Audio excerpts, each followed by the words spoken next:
banget baru video berikutnya sekarang. Langsung aja kita belajar bareng siapin buku, terus alat tulis juga.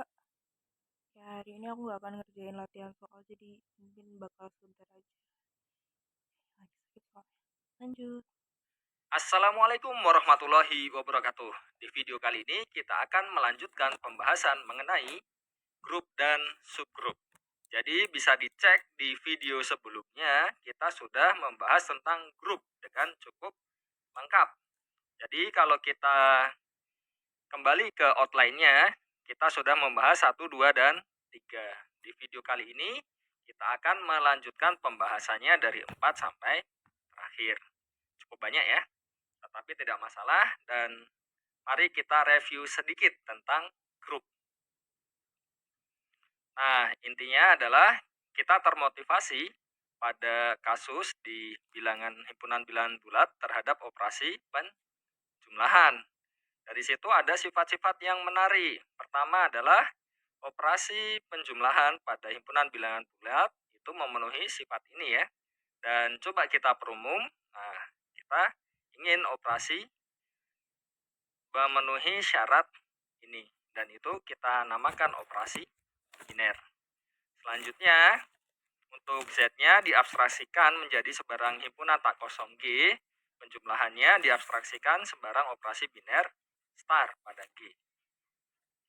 Dan sifat-sifat ini tentunya dipenuhi oleh himpunan bilangan bulat terhadap operasi penjumlahan. Dan ketika kita coba abstraksikan, kita peroleh definisi grup seperti ini. Selanjutnya kita juga sudah membahas sifat-sifatnya, dan pertama kita start dari contoh terlebih dahulu ya. Jadi contohnya yang sederhana-sederhana, yang paling dekat ada Q, R, C itu kan paling dekat. Kita sudah cek apakah terhadap penjumlahan atau perkalian mereka menjadi grup. Terus juga beberapa sifat-sifatnya yang masih elementer. Dan kenapa elementer? Karena pembuktiannya hanya menggunakan aksioma yang dimiliki oleh grup. Kalau ingin sifat yang lebih lanjut, bisa coba sendiri ya. Nah, sekarang kita melihat lagi ada fenomena ya di sini ya. Jadi di himpunan bilangan bulat itu ada himpunan bilangan bulat yang kelipatan 2, ya kan? Dan ternyata terhadap operasi penjumlahan dia juga membentuk grup. Bisa dicek ya, dan kita sudah bahas itu juga. Nah, di sisi lain, ya kan, ada himpunan yang ini ya, kita menghimpun semua yang kongruen 1 mod 2. Nah, ternyata dia bukan merupakan grup terhadap operasi penjumlahan bilangan bulat. Jadi ketika kita punya suatu grup, contoh nyatanya tadi himpunan bilangan bulat terhadap penjumlahan, ada sub himpunannya yang grup juga terhadap operasi yang sama, ada juga yang tidak. Nah, dari situ memunculkan peluang kita untuk membuat definisi, ya kan? Jadi kita bisa simpulkan bahwa himpunan bagian dari suatu grup itu belum tentu menjadi grup lagi terhadap operasi yang sama ya.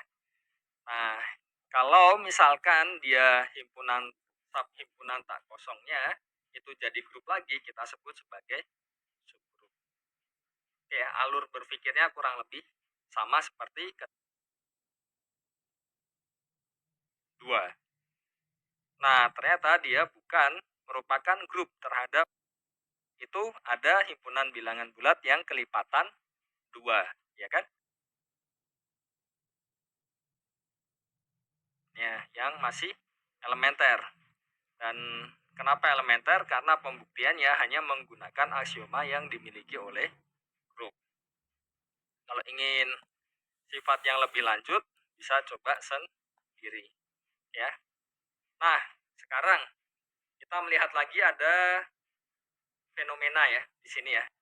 Jadi di himpunan bilangan bulat itu ada himpunan bilangan bulat yang kelipatan 2, ya kan? Dan ternyata terhadap operasi penjumlahan dia juga membentuk grup. bisa dicek ya, dan kita sudah bahas itu juga. Nah, di sisi lain, ya kan, ada himpunan yang ini ya, kita menghimpun semua yang kongruen 1 mod 2.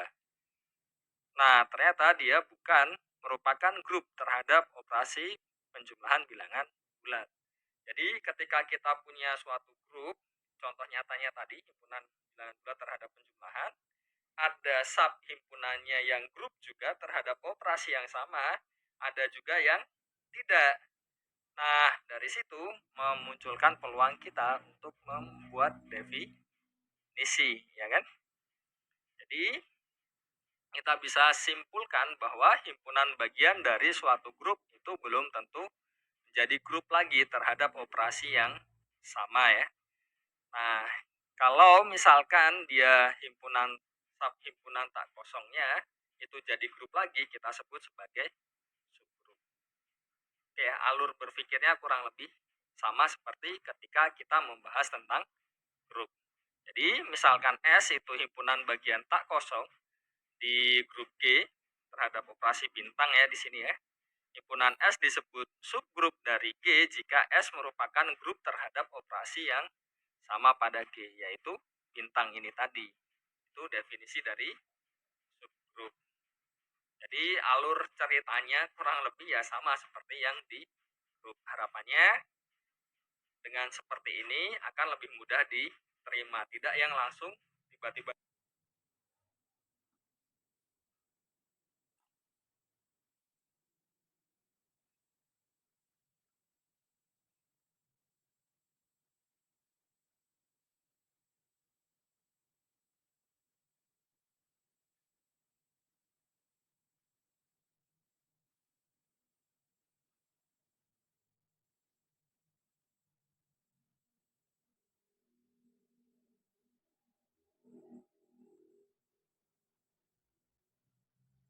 Dari di dalam grup G star, dari di dalam, himpunan tak kosong dari di dalam.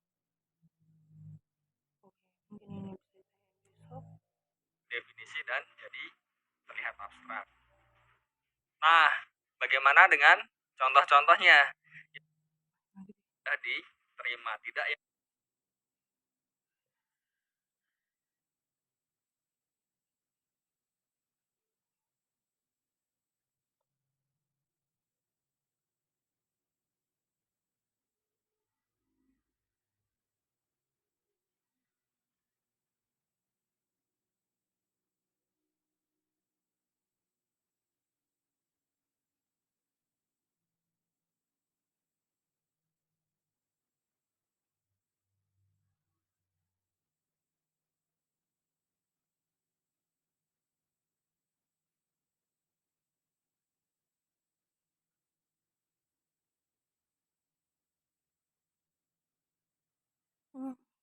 Yang langsung tiba-tiba definisi dan jadi terlihat abstrak.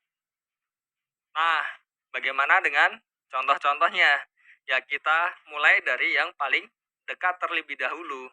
Yang paling dekat ya ini tadi ya, Z terhadap diambil himpunan subhimpunannya 2Z.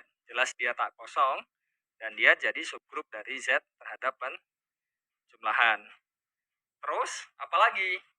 Nah, kemarin kita sudah membahas tentang himpunan bilangan real terhadap penjumlahan, dia juga grup, ya kan? Padahal kita bisa memandang Z itu subset dari R, ya. Jadi, apa kesimpulannya? Ya, kita bisa memandang Z itu subgrup dari R. Kenapa? Karena dia subhimpunan tak kosong, grup juga terhadap operasi yang sama. Siapa lagi? Nah, yang cukup dekat lagi ya, himpunan semua matriks diagonal berukuran 2 kali 2 yang bentuknya seperti ini. Jadi arrangementnya seperti ini. X00 Y, X-nya suatu bilangan real ya. Nah, dia jadi subgrup dari grup ini terhadap penjumlahan. Karena terhadap penjumlahan sangat mudah ya untuk mengeceknya ya. Karena kan setiap posisinya itu hanya dioperasikan dengan yang punya posisi yang sama kan di situ. Nah, apalagi ya yang paling sederhana lagi, kalau misalkan kita punya grup G, ya kan dia pasti punya elemen netral atau elemen identitas. Ternyata kalau kita buat subhimpunan yang isinya hanya elemen identitas, dia juga menjadi grup. Bisa dicek aksiomanya semuanya dipenuhi. Dan nah kita punya G itu subset dari G sendiri. Berarti ya G bisa dipandang sebagai subgrup dari G. Jadi dua-duanya ini himpunan yang isinya hanya elemen netral dan juga G sendiri itu merupakan subgrup dari G. Ya, dan dua subgrup ini disebut dengan subgrup trivial.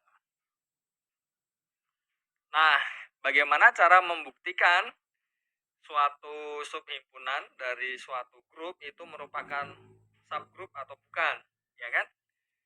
Ya, kembali lagi dari definisi subgrupnya. Jadi, kalau kita melakukan sesuatu ya kembalikan lagi saja ke definisinya. Mirip seperti kalau kita dulu di SD ya, itu kan sering diajari kan, diketahui, ditanya, dijawab, gitu kan? Itu bukan tanpa maksud apapun. Maksudnya ya kalau misalkan ketika bagian ditanya ini masih bingung, ya kan? Terus jawabnya bingung, nah tinggal kembali ke yang bagian diketahuinya. Terus yang dari diketahui itu alat-alatnya ada apa saja untuk menjawab. Nah ini juga sama. Jadi kalau kita ingin mencari pengecekan ini tadi ya untuk ngecek dia subgrup atau bukan, ya kembalikan lagi ke definisinya dari sesuatu yang kita sudah tahu. Gitu ya, sederhana ya. Jadi dari definisi untuk menunjukkan himpunan suatu himpunan bagian S merupakan subgrup dalam grup G dengan operasi bintang ya di sini ya, akan ditunjukkan S-nya itu grup juga kan. Berarti pertama dia harus memenuhi tertutupnya, ya kan? Kalau tunggalnya kan sudah ini ya, sudah dibawa kan dari awal kan. Karena setiap dua elemennya dioperasikan pasti tunggal. Jadi ya cek tertutupnya, terus asosiatifnya ya kan. Terus elemen netralnya, terus selanjutnya inversnya. Tapi kita bisa lihat ya di sini ya, di nomor 2 ini sederhananya adalah kalau kita punya S1, S2, S3 itu anggota di S, dia pasti anggota di G juga karena S-nya itu subset dari G. Jadi ya pasti asosiatifnya juga terbawa karena kita bisa memandang mereka sebagai elemen G. Maka dari itu sifat asosiatifnya selalu terpenuhi. Berarti ngecek yang nomor berapa? 1, 3, dan 4. Masih lumayan banyak, masih 3. Nah, apakah ada cara yang lebih efisien? Wah, ada. Jadi, supaya lebih efisien bisa disederhanakan sebagai bukit ini. Jadi, kalau misalkan G-nya grup dan S-nya itu himpunan tak kosong dari G, S-nya subgrup dari G jika dan hanya jika, jadi ini dua arah ya. Untuk setiap S1, S2 di S berlaku S1 dioperasikan dengan S2 inverse itu masih masuk di S. Nah, ini buktinya sederhana. Jadi, ya kita bisa cek saja kan. Kalau misalkan S1, S2 inverse, S1, S1 inverse kan juga di S, berarti netralnya masuk kan. Kurang lebih seperti itulah untuk pembuktiannya. Jadi, cukup dengan mengecek sekali ini saja. Sudah cukup. Jadi, ini dinamakan syarat perlu dan cukup. Oke ya. Nah, bagaimana cara menggunakannya? Jadi, teorema SPC tadi yang syarat perlu dan cukupnya tadi kita bisa gunakan untuk mengecek ini himpunan D ini ya. Jadi di yang tadi di awal tadi yang sudah kita set tadi yang hanya diagonalnya saja yang kita otak-atik lainnya 0. Nah, jadi D-nya ini ya jelas tak kosong ya karena 0 semua itu masuk di D. Terus selanjutnya diambil 2 kan. Terus dioperasikan dengan inverse yang kedua. Karena ini terhadap penjumlahan, inverse-nya ya berarti negatifnya kan. Negatif dari Y-nya ini berarti ya P 0, 0, negatif Q. Ya, sederhana ya. Nah, bagaimana dengan XY inverse? Berarti sekali lagi ya, perhatikan bahwa operasinya itu tergantung dengan yang di G-nya ya. Jadi, meskipun di sini nulisnya XY inverse, bukan berarti X dikalikan Y ya. Jadi tergantung operasi di G-nya. Karena operasi di G-nya itu penjumlahan, karena ini kan biasa digunakan untuk meringkas saja penulisan supaya lebih mudah.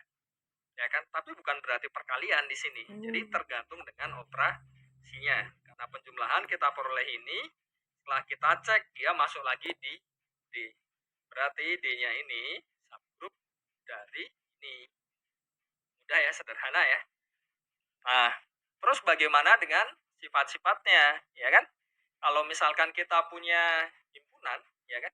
Jadi Kita harus dulu ya. bisa mengecek seperti irisannya, gabungannya, dan sebagainya kan. Apakah irisannya masih subgrup juga? Oh, ternyata kalau diiriskan dia masih subgrup. Untuk buktinya sederhana, ya tinggal pakai ini yang syarat cukup tadi ya. Ya, sederhana kan?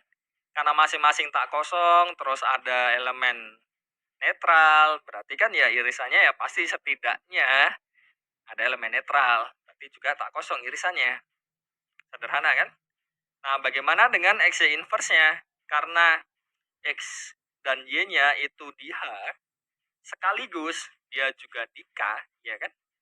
Berarti XY inverse karena dia subgrup, ya masuk di H. XY inverse juga masuk di K, ya kan? Karena H dan K itu subgrup. Berarti keduanya ini, ya ini masuk ke irisan keduanya ya, berarti ya. Nah, sederhana kan? Tidak sulit untuk bukti teorema tadi. Nah, contohnya kalau misalkan kita punya himpunan bilangan bulat kelipatan 2 dan juga himpunan bilangan bulat kelipatan 3, kalau kita iriskan jadi apa? Dia kelipatan 2 sekaligus kelipatan 3. Berarti ya ambil KPK-nya kan? KPK-nya berarti 6. Berarti dia akan jadi kelipatan 6. Dan ini menjadi subgrup lagi.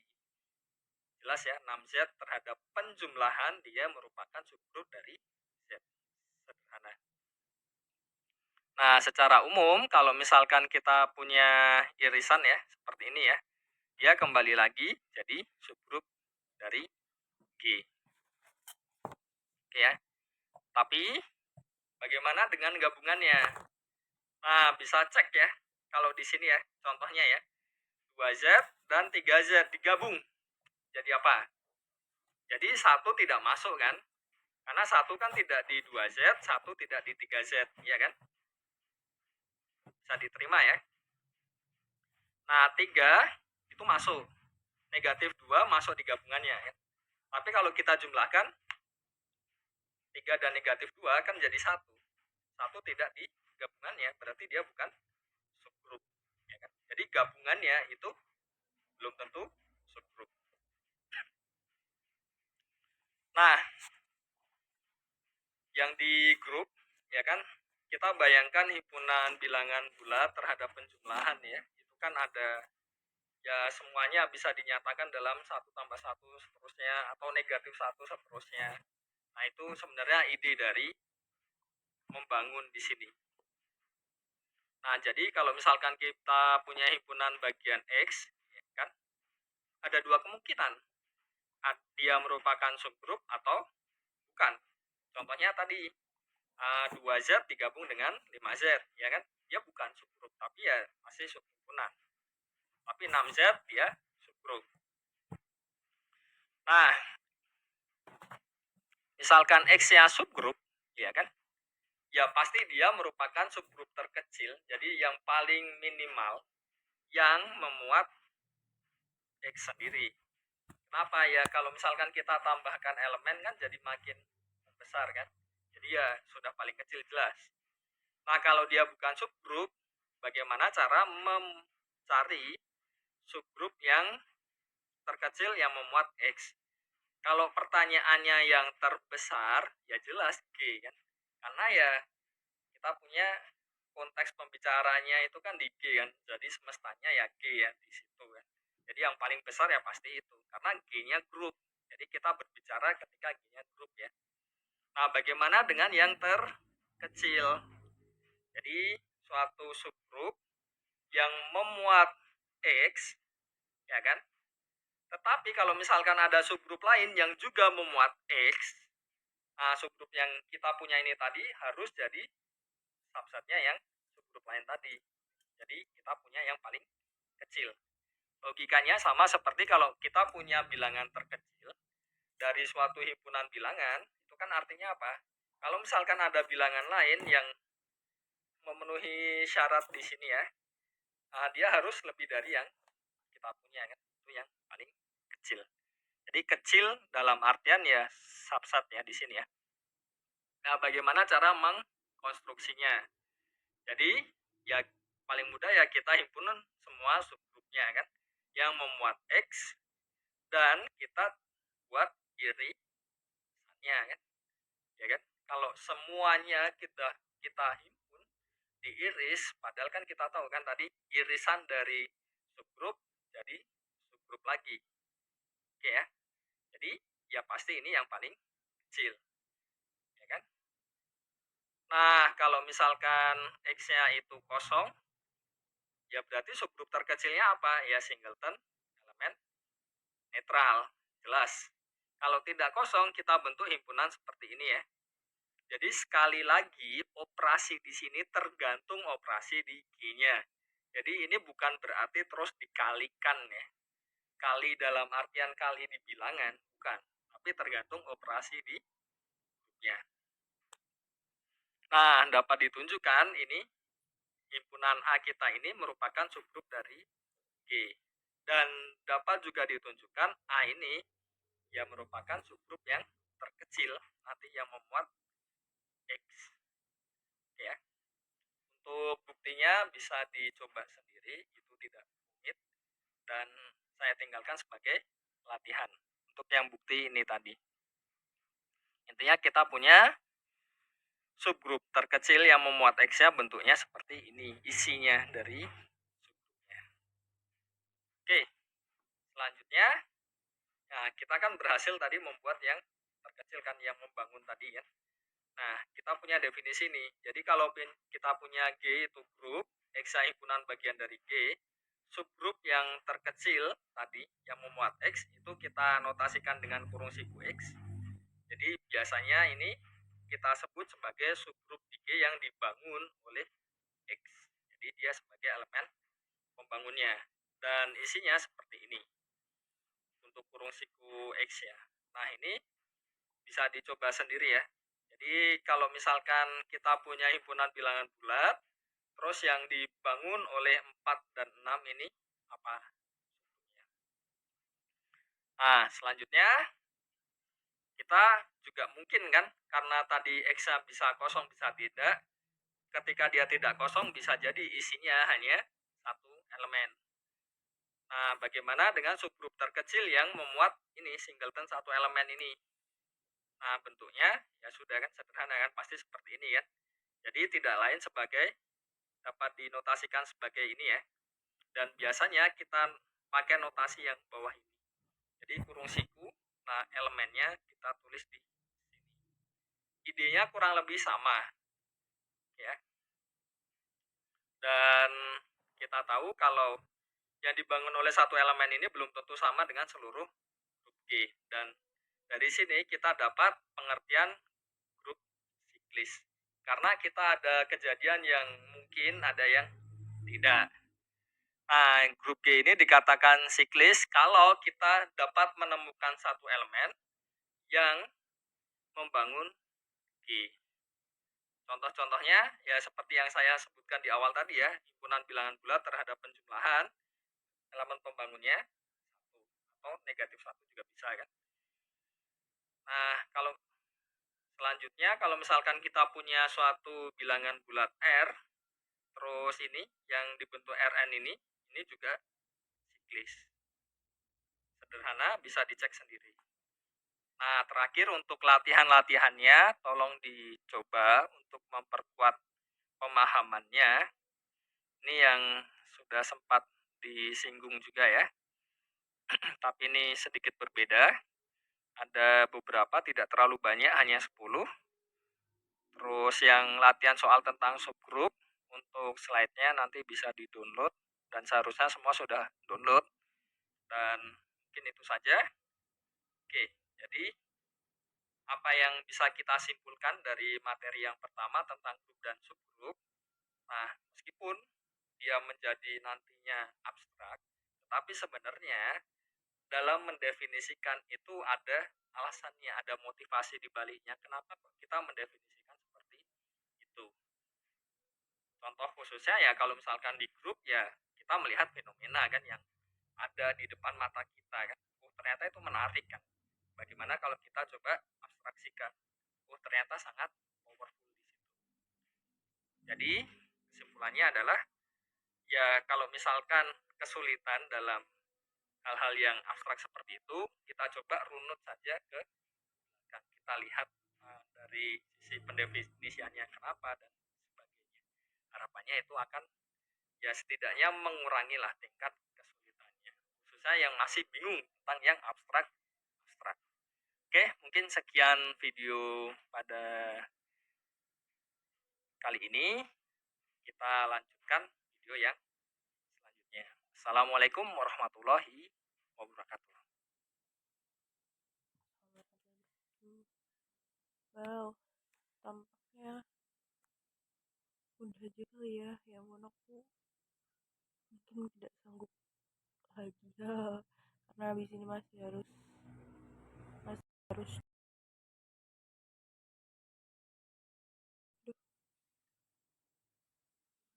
Duh, enggak, jangan record. No. Nah, karena ini udah, sekarang masih harus ngekompres video dulu kan ya, tapi itu belum 30 menit. Jadi ya, tadi sebenarnya nggak ada niat mau ngerjain soal juga sih hari ini. Ada beberapa yang perlu ditanyain, udah dicatat. Terus, apa lagi ya? Ya kayaknya nggak sampai 30 menit karena aku capek sekali. Nah, besok 5 SKS. Ya udah, kita akhiri sampai di sini aja ya. Bye bye.